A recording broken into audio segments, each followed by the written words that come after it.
Olá, pessoal! Hoje, estamos aí para fazer nossa atividade de História e Geografia e vamos iniciar com a nossa atividade de História. Nessa atividade, trataremos da conservação da memória cultural de um povo.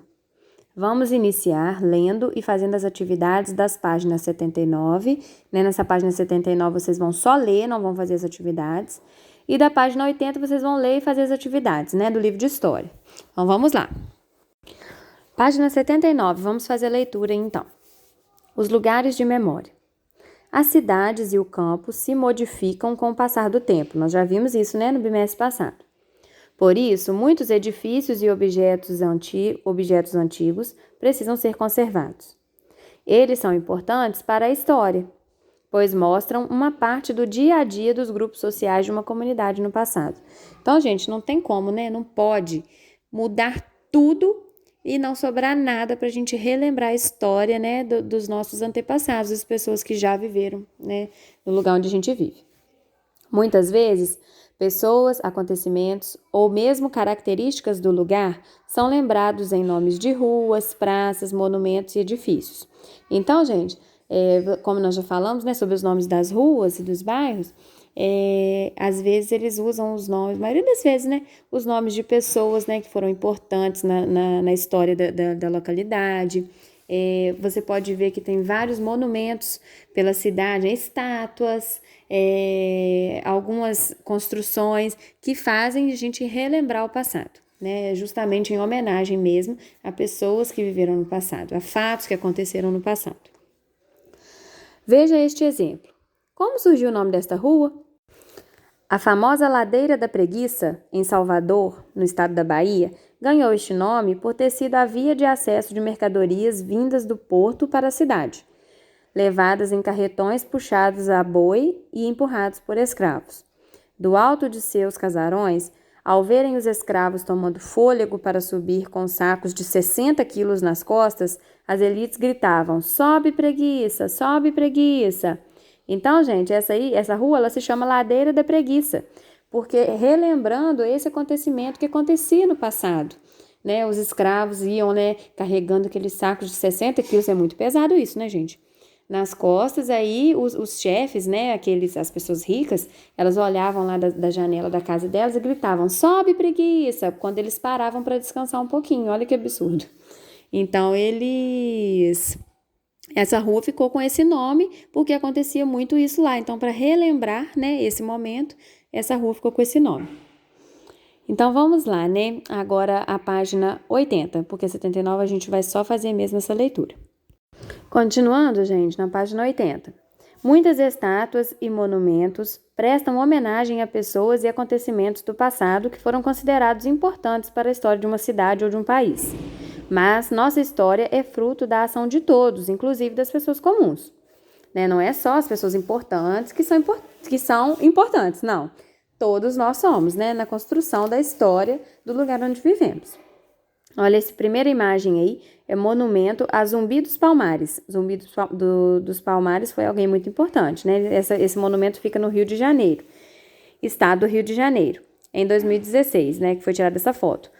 Zumbi viveu entre os anos 1655 e 1695 e liderou o Quilombo dos Palmares, considerado em nossos dias um grande símbolo da luta contra a escravidão. Fizeram essa homenagem aí para ele. Agora, logo abaixo, busto de Manuel, quando tem uma estátua assim, gente, que ela é pequena, e é o formato assim da cabeça, retrata assim a cabeça de uma pessoa, ela é chamada de busto. Busto de Manuel Faustino dos Santos Lira, em Salvador, estado da Bahia, que essa foto foi tirada em 2017. Ele foi um dos líderes da Conjuração Baiana, revolta ocorrida em Salvador em 1798. Então, esses dois monumentos aí mostram pra gente que foram feitas homenagens a esses dois homens, Eles fizeram essas estátuas deles, para homenageá-los. Então, número 1. Por que os monumentos históricos são importantes? Nós acabamos de falar aqui, Os monumentos são importantes porque eles ajudam a gente a relembrar a história, A ficar marcado, a história que aconteceu naquele lugar. Número 2.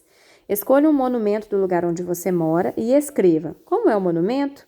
A que pessoa ou fato ele homenageia? Qual é a razão da homenagem? Onde ele está localizado?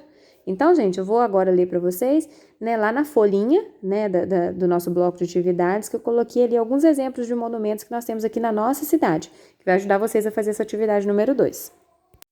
Monumentos históricos de Muriaé. Veja abaixo alguns monumentos históricos de Muriaé. Muriaé é nossa cidade, né? Então, primeiro aí, monumento da Constantino Pinto. Este imponente e preservado monumento vem do governo municipal com nomes de ilustres muriaenses gravados nele, em homenagem a Guido Tomás Marliere e Constantino Pinto, desbravadores destes sertões e plantadores de nossa civilização. Na parte de trás, homenagem à paróquia de São Paulo, a Comarca da Justiça, 1855, e ainda um busto de Guido Tomás Marliere, com a frase em latim, semper sursum, ou seja, sempre para cima.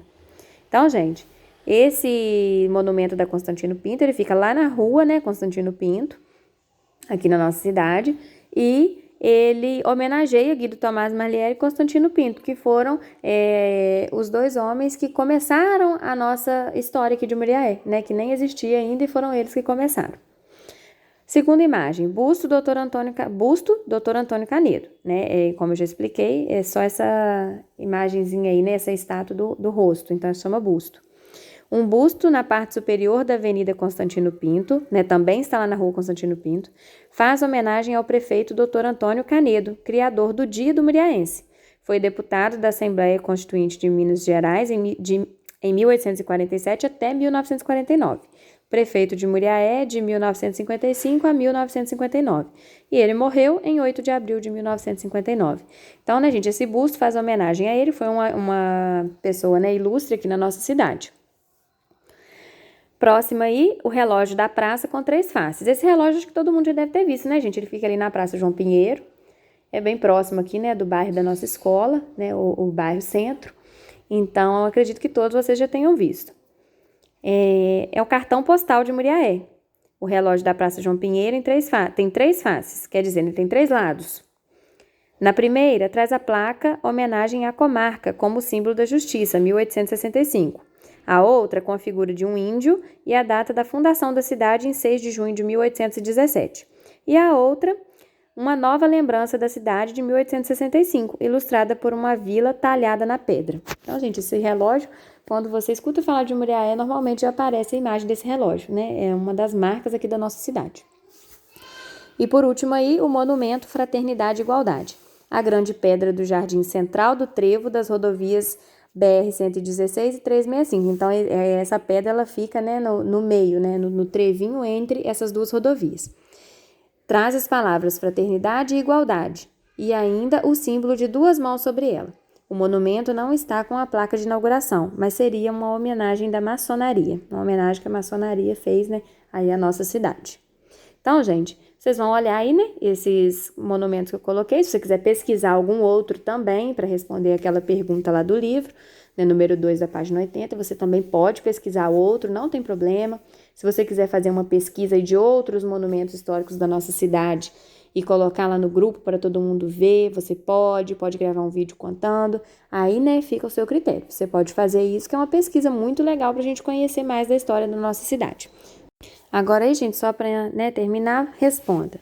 Número 1. Quais monumentos históricos de Muriaé foram apresentados, né, acima, nesse textinho aí que está na folha? Quais foram? Você vai escrever o nome deles aí. E número 2, escolha um dos monumentos de nossa cidade que você tenha mais gostado e desenhe no seu caderno. Você vai fazer um desenho desse monumento, de um desses aí que você tenha mais gostado. Tá bom? Fica aguardando aí vocês enviarem as fotos para eu ver, tá bom? Um beijo para vocês. Qualquer dúvida, vocês podem perguntar que estamos aqui para responder.